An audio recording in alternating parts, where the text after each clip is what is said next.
예수님이 나귀를 타시고 예루살렘에 입성하셨다는 이 이야기의 의미들을 우리가 생각해 보고자 합니다. 나귀가 흔한 교통수단이라서 나귀를 탔겠죠. 그러나 예수님은 지금 어디로 이동하는 게 아닙니다. 예루살렘으로 입성하는 겁니다. 그래서 그 입성은 왕으로서의 입성인데, 이때 왕에 걸맞는 컨셉을 유지해야 합니다. 그 왕을 상징하는 것들을 동원해야 되며, 그의 의전은 예수님도 사용하지 않았습니다. 예루살렘에 가는 길을 내가 알아서 혼자 몰래 가겠다라고 하지 않고 수많은 사람들의 환호를 받으며 걸어갑니다. 그러니까 공적으로 그 길을 걸어갔던 겁니다. 그렇다면 거기에 어울리는 의전이 있습니다. 그러니까 너무 그 의전을 의존하고 따르지 않는 전혀 다른 예수님의 이 모습을 우리가 오늘 무슨 의미가 있는지를 이 시간 잠시 생각해 보고자 합니다. 다비드의 성 베르나르, 그러니까 알프스죠, 협곡을 넘는 나폴레옹이라는 군주 기마상을 여러분들은, 저는 무슨 참고서 표지에 가장 많이 나온 저 그림을 여러분은 봤을 겁니다. 저 그림이 바로 1800년대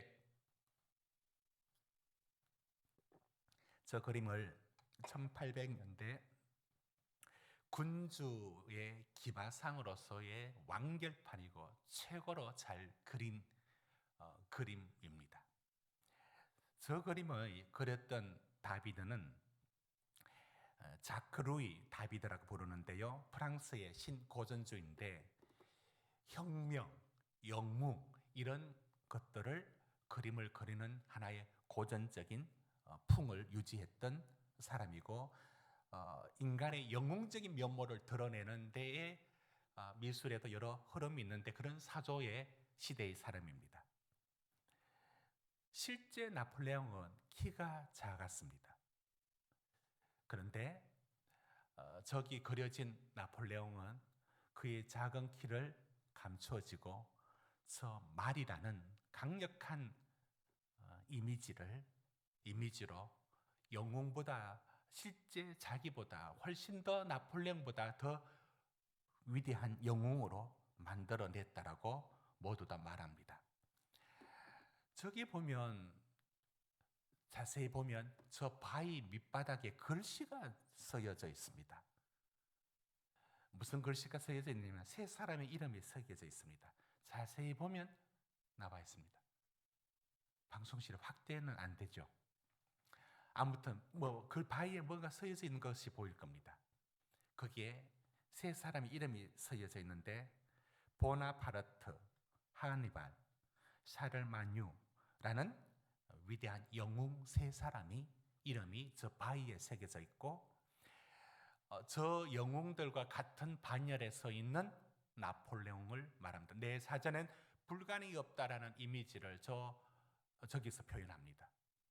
말은 놀란 듯 뛰어 있지만 타고 있는 나폴레옹의 표정은 하나도 당황하지 않는, 그래서 거친 말을 다루는 지도자는 당황하지 않고 여러분들을 통솔할 수 있다라는 이미지를 가져와서 전합니다. 저게 바로 전형적인 말이 어떻게 해서 한 지도자를 저렇게 영웅시하는데 동원되는가를 보여줍니다. 잘생긴 말은 권력과 통치의 상징이고, 저기서 우리는 영웅을 그려줍니다. 지금 저 그림을 통해서 왕과 지도자와 모든 군중들이 원하는 사람의 지도자의 이미지는 백마든지 또는 말이든지 저런 이미지를 가져오는 게 맞습니다. 그게 어울리고, 그래야 자신의 부족함을 감추고 모든 사람이 우러러보는 것들로 그 그 이미지를 만들어냅니다. 이건 오늘날에도 참 유치하지만 북한은 자기의 지도력을 말을 타는 것으로 북한 방송은 우리의 위대한 지도자라는 이미지를, 이 고전적인 이미지를 그대로 그에게 입혀서 정치화 이용합니다. 이렇게 힘있는 말을 사용하는 것이 그 왕에 어울렸습니다. 그런데 그렇게 말이 사용되었지만 실제 더 많이 사용된 것은 노새입니다. 노새를 한번 볼까요? 노새의 이미지는 인터넷에서도 찾기가 쉽지가 않습니다. 왜냐하면 거의 나귀, 당나귀라는 것들로 채워져 있고 노새는 흔한 동물이 아닙니다. 왜냐하면 노새는 이게 바로 유전적으로 말과 다르고 나귀와 다릅니다. 그러니까 아버지, 어머니가 다른데 유전적으로 결합이 안 되는데 이종 교배가 어떻게 이루어져서 만들어지는 게 노새입니다. 그러니까 노새는 어머니는 말이고 아버지는 당나귀입니다. 이게 잘 교배가 이루어지지 않는데 어떻게 아주 확률이 낮는데 교배가 이루어집니다. 그랬을 때 나오는 노새니까 이 노새는 아버지의 뛰어난 힘을 물려받았고 또 어머니의 끈질김을 물려받아서 굉장히 힘이 있고 말보다 힘이 있고 또 강하고 어떤 추위에도 잘 견디고 더위에도 견디는 게 말은 너무 예민한 동물인데 비해서 노새는 굉장히 강인합니다. 그래서 성경의 압살롬이 어떤 인물로 등장하느냐면 압살롬은 머리끝에서 발끝까지 흠잡을 데 없고 그의 머리카락을 날리면서 저 노새를 타고 갔습니다. 그러니까 사람들이 와 하면서 그의 머리카락이 저 말꼬리만큼 길어지면서 휘날리고 힘있는 노새가 달릴 때 압살롬은 새로운 지도자로 부상할 때에 아버지 다윗을 누를 때 저 노새를 이미지화시키고 자기 힘으로 상징화시킵니다. 저게 노새입니다. 그런데 저 노새는 아버지 어머니의 좋은 건 다 타고났는데 자식이 없어요. 노새는 자식이 없어요. 그러니까 이어질 수 없죠. 그래서 아주 특별하게 교배하여 만들어서 그 대만 유지되고 또 만들어야 유지되고 노새는 자기 새끼를 길러본 노새는 없습니다.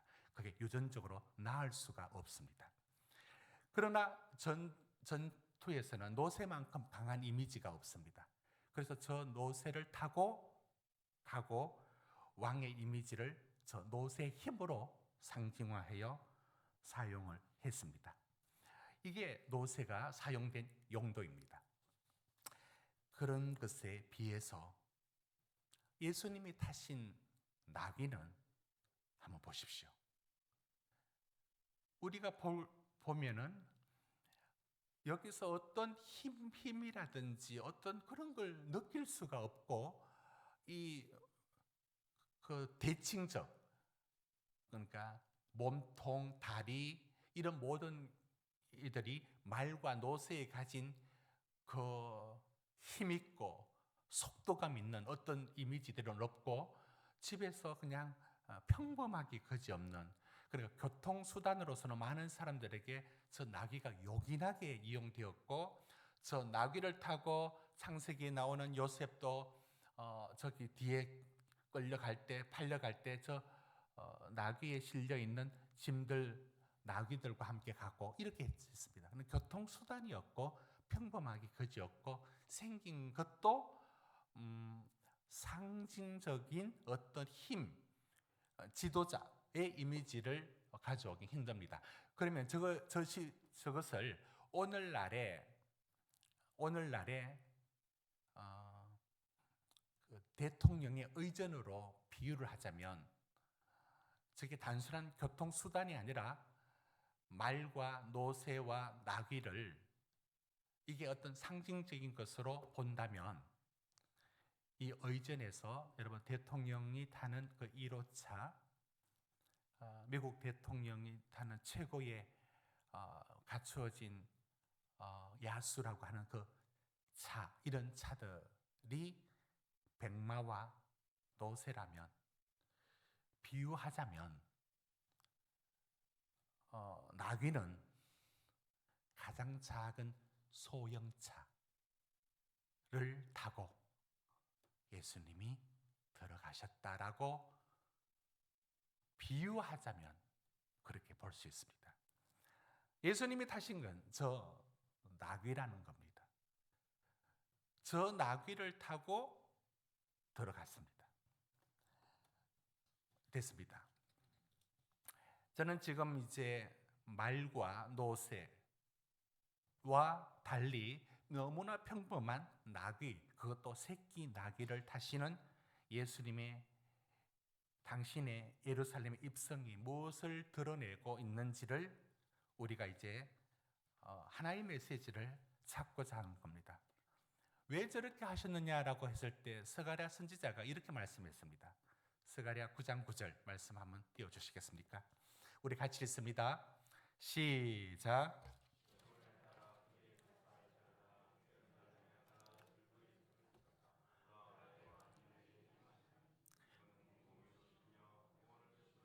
겸손하여서 나귀를 타시나니 나귀의 작은 것 곧 나귀 새끼니라. 자, 그러면 여러분 우리는 이 스가랴 선지자의 예언을 쫓아 예수님이 나귀를 탔었대요. 그리고 새끼 나귀를 타셨다라고 말합니다. 왜? 겸손하셔서. 여러분 이것을 이런 식으로 받아들이면 곤란합니다. 예수님이 겸손하셔서 다른 거 다 사양하고 그냥 나귀를 타고 가셨다. 예, 그 말씀을 하는 게 맞습니다. 그러면 예수님이 가진 본인의 포지션을 겸손이라는 마케팅을 갖고 나는 겸손이라는 이미지와 그걸 나의 마케팅을 삼아서 이렇게 나왔다.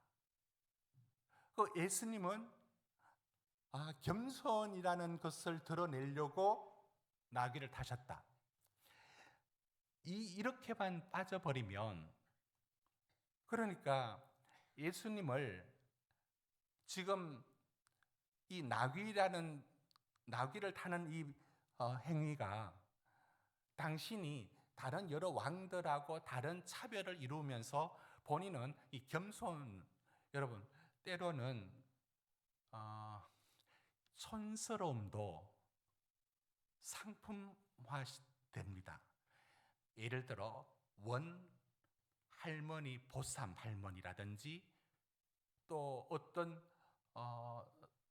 유명한 사골탕에 옛날에 그 어떤 이모네 또는 할머니의 사골탕 이런 식의 그 옛날스러움, 옛스러움을 이 제품을 더 부각시키고 드러내는 데에도 상품 홍보의 하나의 마케팅의 전략이 될 수 있지 않습니까? 그러면 예수님의 마케팅은 나는 겸손을 선택할 거야. 나는 권위적인 거 싫어. 이렇게 받아들여진다면 우리는 저 말씀을 읽고 그대로 적용했지만 오해할 수 있습니다. 그 차원을 저는 넘어선다는 얘기를 오늘 제가 드리고자 하는 말씀에 초점이 있습니다. 우리는 지금 이제 이번에 이제 치르게 될 선거들이 투표 용지가 이만큼 길어진다는 얘기를 들었습니다. 40 몇 센치가 된다고 들었습니다. 누굴 찍을까? 각 당은 자기들의 포지션을 각자 정하고 자기들이 기획했는지 의도하지 않았는지 모르지만 어떤 포지션을 정하느냐에 따라서 위치가 확 달라져 버립니다. 무슨 이렇게 조국 혁신당이란 이름으로 나왔어요. 그건 많은 민주당의 사람들을 더 선명한 검찰 독재를 막는다는 이름으로 포지션을 정하니까 의도하지 않게 엄청난 지지율로 확 올라갔습니다. 그러니까 민주당의 많은 분들이 그로 데려갔습니다. 개혁신당도 어떤 포지션을 정했습니다. 그런데 그 포지션이 혼란이 왔습니다. 그리고 깨졌고 확 추락해버리고 말았습니다. 이처럼 내가 어떤 위치에서 어떤 노선을 걷는다라는 것이 최종적으로 모든 사람들에게 어떻게 사람을 이끌어내는지가 굉장히 중요합니다. 그러면 우리는 예수님은 겸손이라는 마케팅과 컨셉으로 자신을 나귀를 타고 들어가는 것으로 보여주는 것으로 자신의 무엇을 드러낸다, 이렇게 보아야 된다는 것인가요? 그렇지 않다는 겁니다.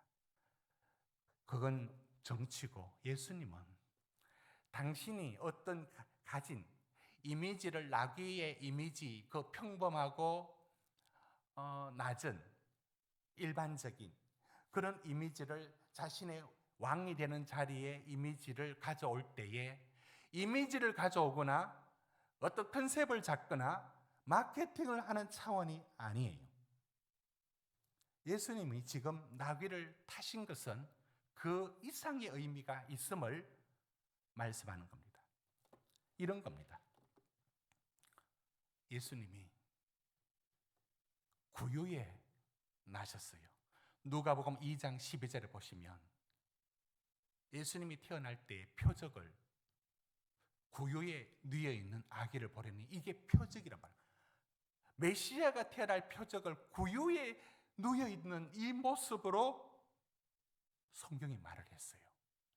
그러면 지금 나귀를 타시고 들어가시는 예수님이 이게 컨셉도 아니고 이것이 마케팅도 아니고 어떤 포지션을 취하는 것도 아니고 이게 정치적인 방법을 쓰는 수법도 아니고 뭘 보여주기 위한 것이냐면 당신이 이룰 하나님의 나라가 세상과 전혀 다르다는 것을 보여주기 위해서 그러합니다.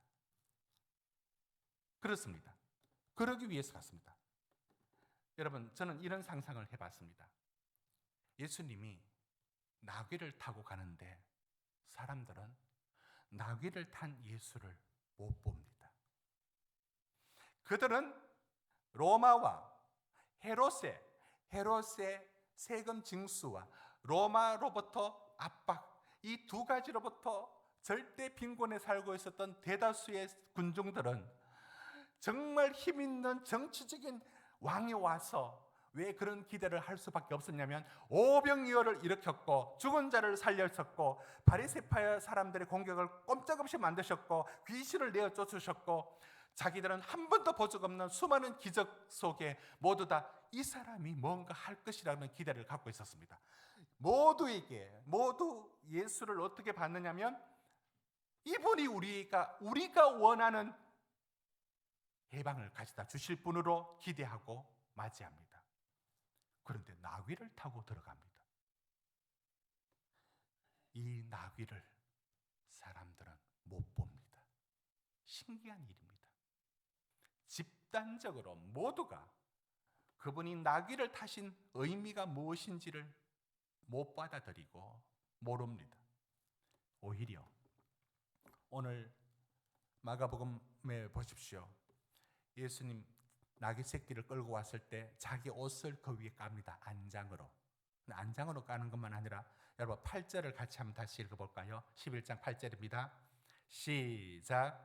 많은 사람들은 자기들의 겉옷을, 또 다른 이들은 들에서 벤 나뭇가지를 길에 펴며 9절 앞에서 가고 뒤에서 따르는 자들이 소리 지르되 호사나 찬송하리로다. 그들은 예수님에게 가장 귀한 이 겉옷을 벗어서 안장으로 지웁니다.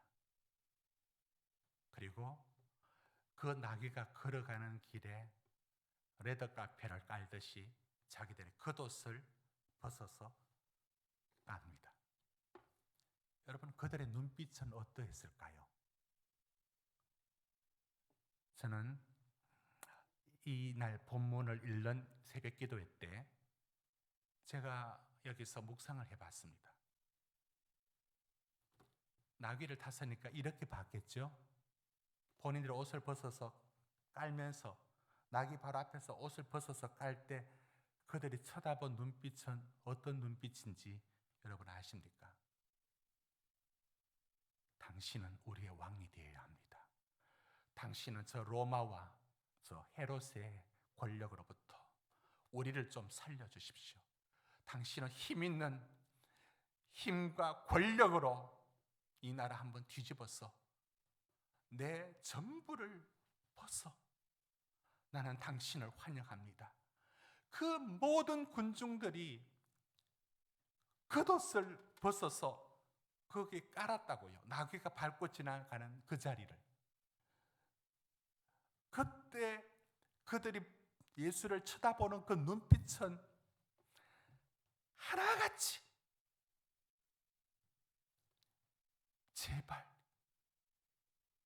우리에게 해방과 구원을 이루어주는 왕이 되소서라는 간절한 염원이 담겨진 눈빛입니다.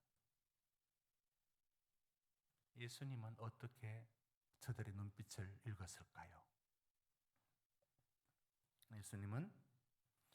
예수님을 잡아 죽이는 사람들에 의해서만 버림받는 게 아니에요.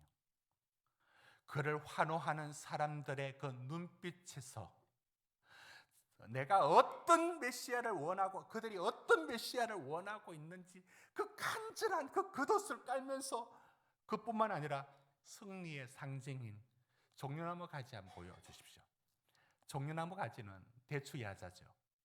바로 저기 저 힘있게 뻗어 있는 저 나무의 상징인 승리의 상징입니다. 힘과 승리의 상징. 저 가지를 흔들었다라고 말합니다.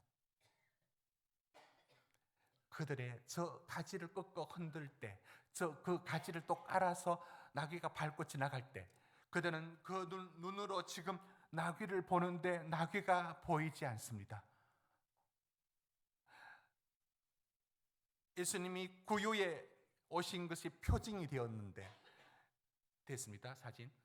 예수님이 나귀를 타셔서 어떤 왕을, 어떤 나라를 세울 것인가에 대하여 그들이 보도록 나귀를 했지만 그들은 나귀를 안 봅니다. 예수님은 그들의 열망과 환호 속에서 한없는 외로움을 느꼈을 겁니다.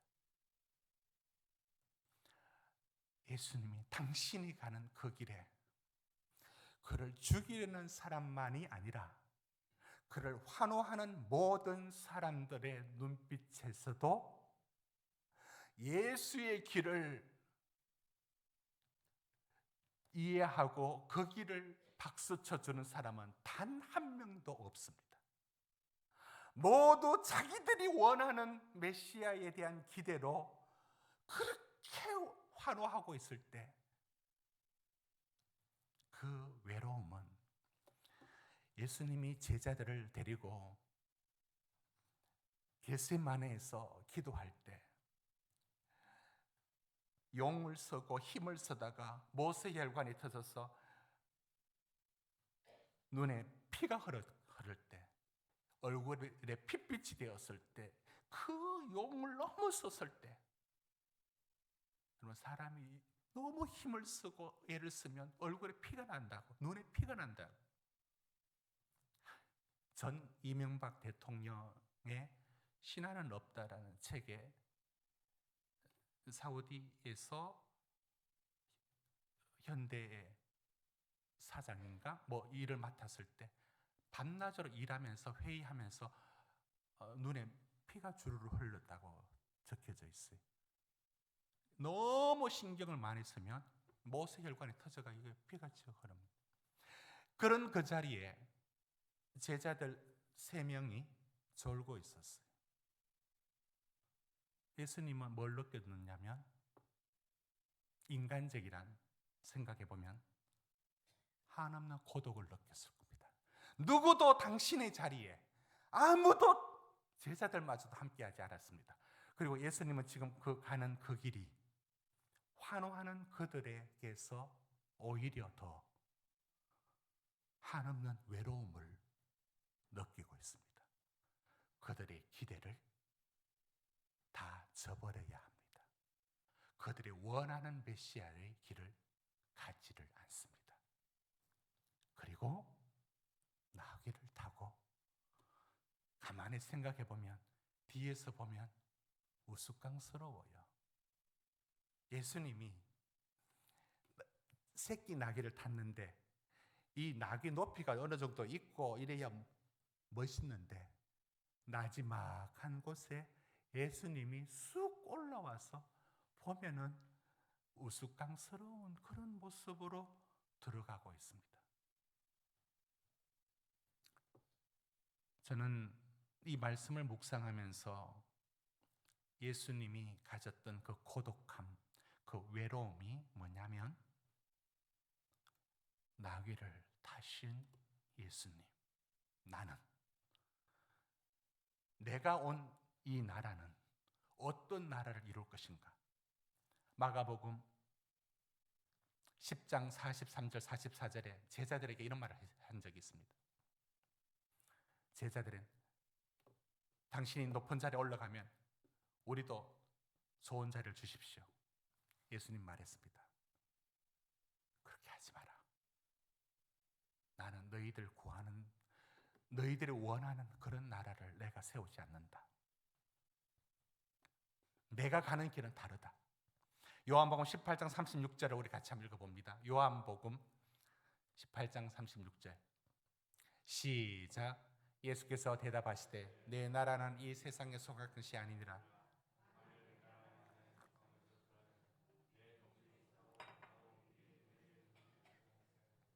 내 종들이 싸워 나로 유대인들을 넘겨지지 않게 하였으리라. 이제 내 나라는 여기에 속한 것이 아니니라.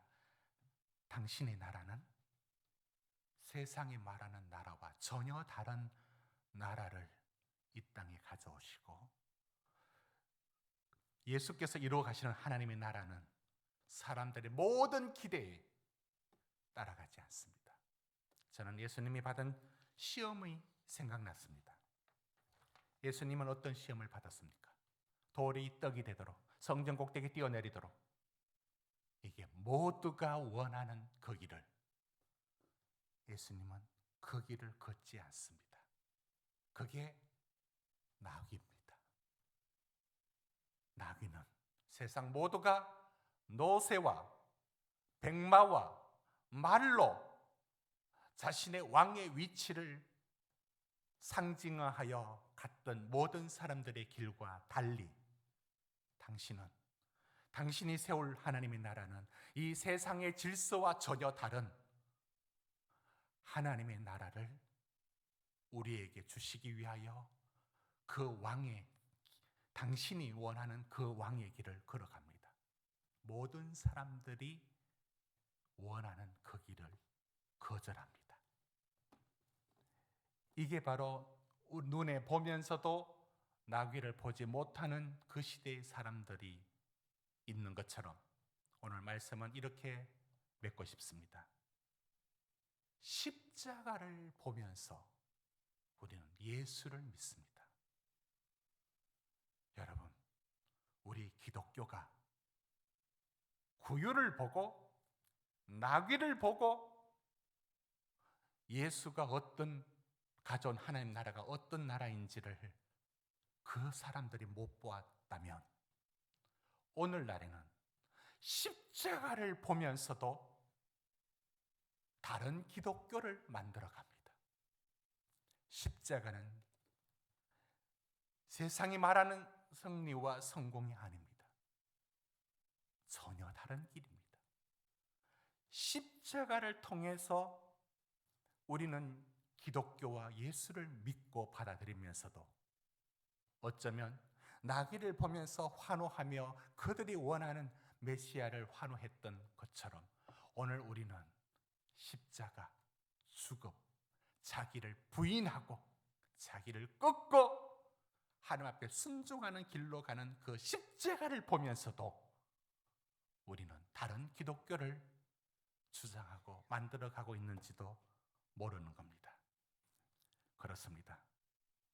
예수님은 나귀를 타셨지만 누구도 그 나귀를 보지 못합니다.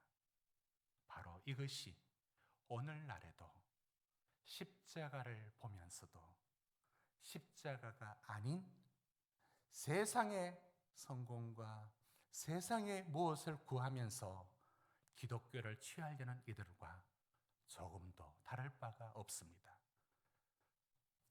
이 모습으로 오늘 말씀을 맺습니다.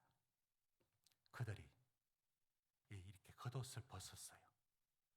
제가 설교 중에 이 옷을 한번 벗어야 되겠다 하면 누가 박순호 목사 설교하다가 옷을 벗더라 하면 건네 듣는 사람들이 이상하게 여길 것 같습니다. 그래서 옷을 한번 벗어봤어요. 제가 새벽에 옷을 이렇게 한번 벗어봤습니다. 옷을 벗어서 이렇게 주님을 보면서 깔아봤어요. 흉내를 한번 내봤습니다. 이렇게 주님을 보면서 주님은 그들을 어떻게 봤겠어요? 온통 내가 원하는 그 메시아를 기대하면서 이렇게 바라보고 있는 주님은 그런 표정을 보고 마음이 어떠하셨을까를 생각해 봤습니다. 십자가를 보고 살아가는 우리들이 주님이 가장 서운하고 가장 외롭고 주님 가장 고독한 자리로 몰아가는 일이 우리일 수 있습니다. 우리는 나귀를 보아야 하고 구유를 보아야 하고 십자가를 볼 줄 알아야 합니다. 그것이 주님이 오신 모습 그대로를 읽을 줄 알아야 참 신자로 살아갑니다. 우리의 욕망이 우리의 겉옷을 깔면서까지도 그 주님을 내가 원하는 식으로 끌어가고자 하는 모든 것들을 꺾을 수 있어야 참 신자의 길을 걸을 수가 있는 것입니다.